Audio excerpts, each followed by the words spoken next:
What's the boldest move you pulled at school? Sophomore year of high school, second semester. It was the kind of small-town school where everyone knew everyone's business, and rumors spread faster than announcements over the intercom. I wasn't the type to make waves. I had decent grades, played a little basketball, stayed out of trouble. But that year, I had a girlfriend named Naomi. She wasn't from our town. She'd transferred in from a few counties over, and she stood out in every possible way. Confident, sharp-tongued, and totally uninterested in fitting into any social mold. The problem started with our principal, Mr. Haskins. He had this rule that couples couldn't hold hands in the hallway. Not kissing, not groping, just holding hands. The school handbook didn't even officially ban it, but he'd decided it was inappropriate and handed out detentions like candy. Naomi got one, then I got one. Then the next week, we got another. We weren't making out under the bleachers. We were literally walking to class, fingers laced. I told my parents about it, hoping maybe they'd back me up. My dad said to just let it go, that it wasn't worth the fight. My mom rolled her eyes and said I'd forget about this girl in a year. My uncle, who happened to be living with us at the time because he was recovering from surgery, just grinned and said, "So what are you gonna do about it?" That night, Naomi and I came up with a plan.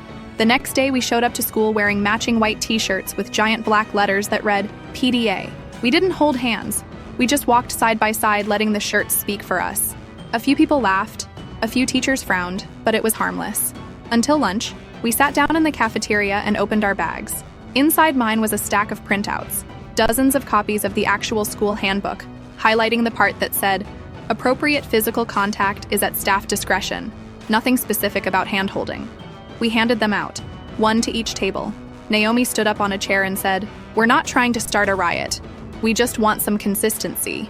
She didn't yell. She didn't stir chaos. She just stated the facts. Mr. Haskins came storming in 10 minutes later. I was called to his office along with Naomi. He tried to suspend us, said we were being disruptive, disrespectful. I pointed out the handbook, the lack of clarity. Naomi asked to speak to the school board.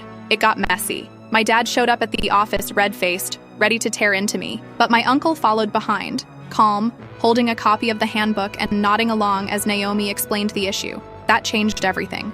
My dad backed off. The suspension turned into a warning. A few weeks later, the school board updated the rules, clarifying what was and wasn't allowed. Hand-holding, no longer punishable. People started nodding at me in the hallways after that. Teachers treated me with a little more respect.